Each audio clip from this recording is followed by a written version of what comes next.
Les cybercriminels ont bien compris, surtout avec l'avènement de la COVID, qu'il y a un grand nombre de personnes qui débarquent sur Internet et qui ne connaissent pas forcément les rouages, ni qui ne savent pas forcément comment se protéger.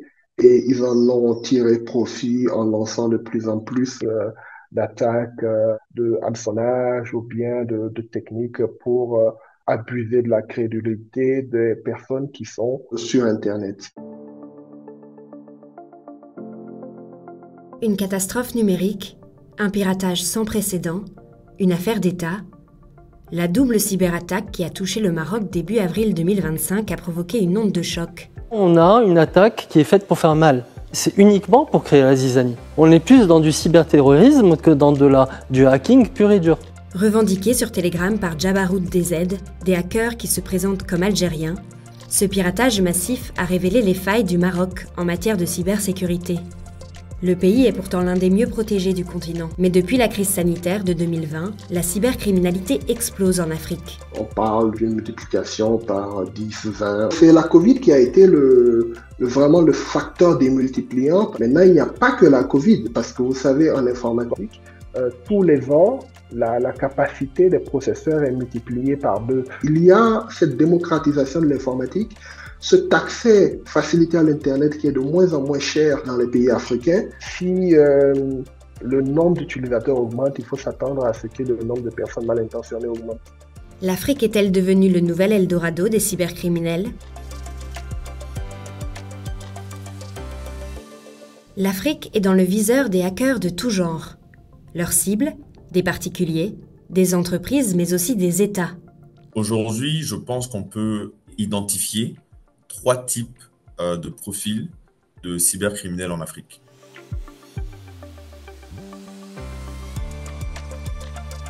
Il y a d'abord les solitaires. Ils agissent seuls, principalement pour leur intérêt personnel. Ensuite, il y a ceux qu'on peut qualifier de mafieux. Ils travaillent pour le compte d'un groupe qui calque sur le terrain numérique les méthodes de la criminalité organisée. Le troisième groupe de cybercriminels est ce qu'on appelle les APT, donc Advanced Persistent Threat, qui sont des groupes de cybercriminels extrêmement puissants avec des moyens très importants. Nous les appellerons les mercenaires. Sans doute les plus dangereux, ils sont employés ou soutenus par des États qui mettent des moyens considérables à leur disposition. S'ils sont différents dans leur motivation et leurs moyens techniques, tous usent peu ou prou des mêmes modus operandi. Parmi les techniques les plus courantes, la sextorsion ou l'arnaque à la vidéo sexuelle, le hacker gagne la confiance de sa victime jusqu'à le convaincre de lui envoyer des photos ou des vidéos intimes. Ces images sont ensuite utilisées pour la faire chanter. Soit elle paie, soit les images sont diffusées. Ensuite, on a le hameçonnage qui est très fréquent également. On fait miroiter aux personnes un gain, que ce soit une loterie au Visa, parfois c'est une grand-mère qui laisse un héritage. Et donc, on vous encourage soit à cliquer sur un lien qui va télécharger un logiciel malveillant sur votre ordinateur, ou bien on vous encourage à partager vos données personnelles qui seront ensuite réutilisées pour arnaquer d'autres personnes.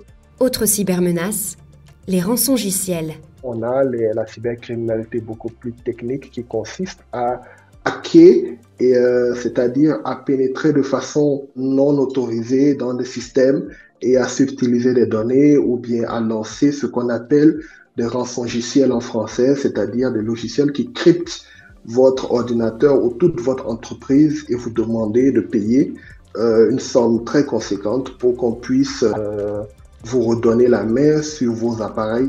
Avec l'augmentation du recours au paiement mobile en Afrique, la surface d'attaque des hackers s'est considérablement étendue. Leurs méthodes sont aussi de plus en plus sophistiquées, notamment grâce à la démocratisation de l'intelligence artificielle. Les trucages et autres deepfakes sont désormais à portée de clic. Dernier exemple en date, un faux Brad Pitt localisé en Afrique de l'Ouest a arnaqué une quinquagénaire française. Coût de cette arnaque sentimentale, 830 000 € soutirés par des brouteurs. Mais à l'échelle des États, la facture est encore plus salée.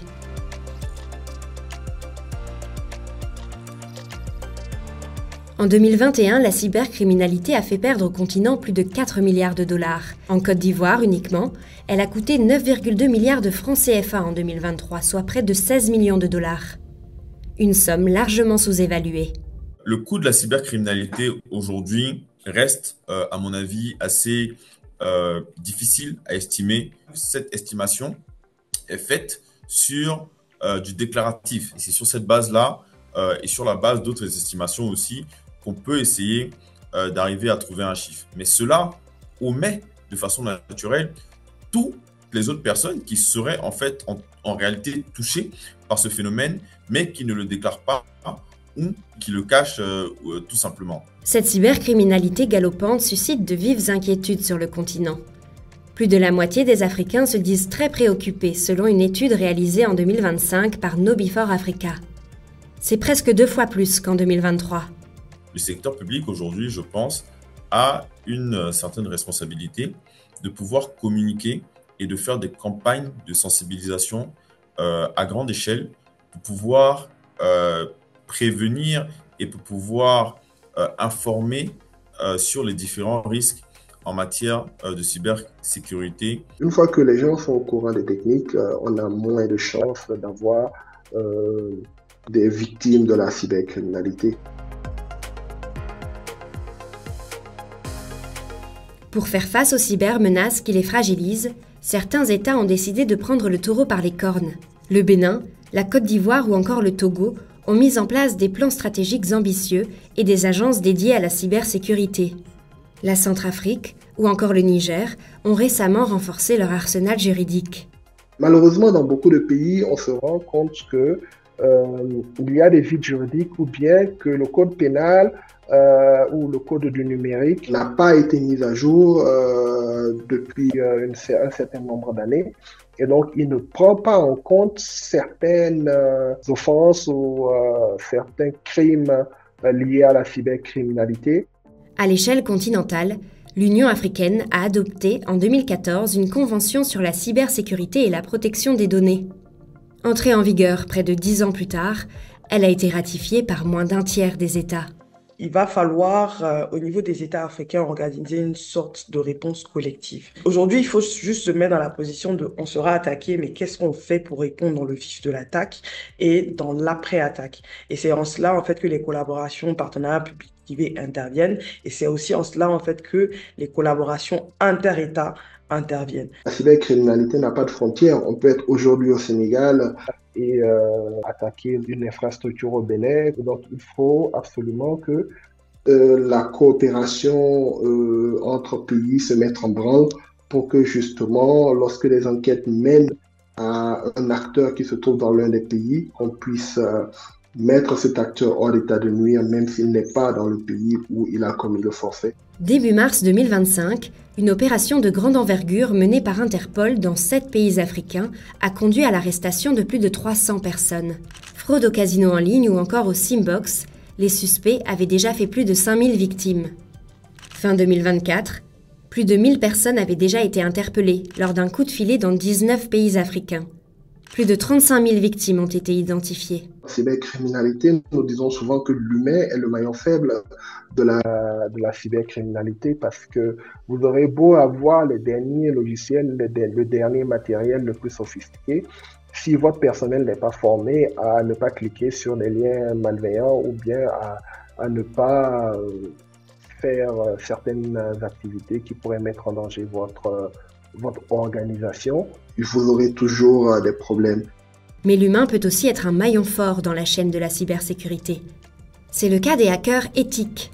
Le rôle d'un hacker éthique, c'est de pouvoir déceler rapidement des vulnérabilités dans les systèmes informatiques et de pouvoir les corriger à temps pour ne pas s'exposer au piratage qui peut provenir des attaquants malveillants.